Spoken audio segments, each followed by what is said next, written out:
بسم اللہ الرحمن الرحیم۔ میں تاندلہ ٹی وی کا مشکور ہوں کہ جنہوں نے آج مجھے مدعو کر کے امت مسلمہ کو ایک مثبت پیغام پہنچانے کا موقع فراہم کیا۔ اللہ تبارک و تعالی جب کسی بھی شخص پر اپنی بھلائی کا ارادہ رکھتا ہے تو اس شخص پر اس کے عیبوں کو ظاہر کر دیتا ہے تاکہ وہ شخص اپنے ان عیبوں پر قابو پا کر بڑا انسان بن سکے اور بہتر مستقبل کی طرف گامزن ہو سکے۔ میرا ماننا یہ ہے کہ انسان کی ترقی، کامیابی اور بہتر مستقبل میں سب سے بڑی رکاوٹ انسان کی ذات میں موجود وہ خامیاں ہیں کہ جن کی وجہ سے انسان ترقی نہیں کر سکتا۔ میرے نزدیک انسان کی ذات میں موجود یہ خامیاں اس داغ کی مانند ہے جو کسی بھی شخص کے پہنے ہوئے سفید لباس پر موجود ہوتا ہے کہ دیکھنے والا داغ کو زیادہ اور لباس کو کم دیکھ رہا ہوتا ہے۔ دوستو، انسان کی ذات میں یہ چھوٹی چھوٹی خامیاں، مثال کے طور پر لالچ، سخت لہجہ اور غصہ کرنا جیسی یہ چھوٹی چھوٹی خامیاں جب انسان کے وجود کا حصہ ہوتی ہیں تو وہ انسان کی شخصیت کو داغدار کر دیتی ہیں۔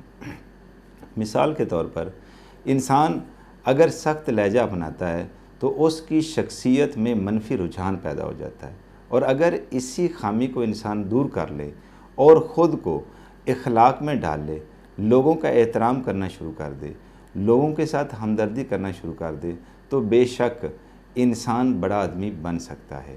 اسی طرح انسان کی ذات میں غصہ ایک پرشین فالٹ ہے۔ یہ ایک ایسا پرشین فالٹ ہے جو کسی بھی انسان کی کیفیت میں شامل ہونے پر ایک ہی لمحہ میں اس کے مستقبل کو تباہ و برباد کر دیتا ہے، کسی کی جان لے سکتا ہے۔ انسان کے اندر غصے کا یہ جو منفی رویہ اور عنصر ہے، یہ انسان کی شخصیت کو تباہ و برباد کر دیتا ہے۔ دوستو، واصف علی واصف اپنی کتاب میں لکھتے ہیں کہ غصہ وہ شیر ہے جو کسی بھی انسان کے مستقبل کو بکرے کی طرح کھا جاتا ہے۔ اسی طرح لالچ بھی ایک پرشین فالٹ ہے، انسان کے اندر ایک خامی ہے۔ جس شخص کے اندر لالچ ہے اس شخص کے اندر ایمان نہیں ہے، اور میرا ماننا یہ ہے کہ جس بندے کے اندر ایمان نہ ہو وہ انسان نہیں ہے، وہ انسانیت کا درجہ نہیں رکھتا۔ تو اسی طرح انسان کے اندر یہ جو چھوٹی چھوٹی خامیاں ہیں، اگر انسان اپنے مستقبل میں آنے والے وقت میں اپنے ان منفی رویوں پر کام کر کے ان چھوٹی چھوٹی خامیوں کو دور کرنا شروع کر دے تو وہ وقت دور نہیں کہ جب انسان ترقی کی طرف گامزن ہونا شروع ہو جائے۔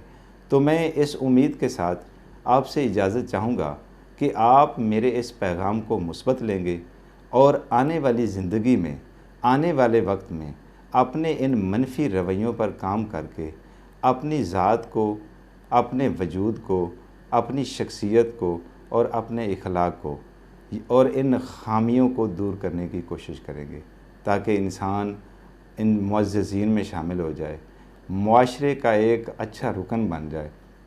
تو میں امید کرتا ہوں کہ آپ ان چھوٹی چھوٹی خامیوں پر کام کر کے اپنے آپ کو بہتر بنائیں گے۔ میں اسی بات پر اجازت چاہوں گا۔ اللہ حافظ۔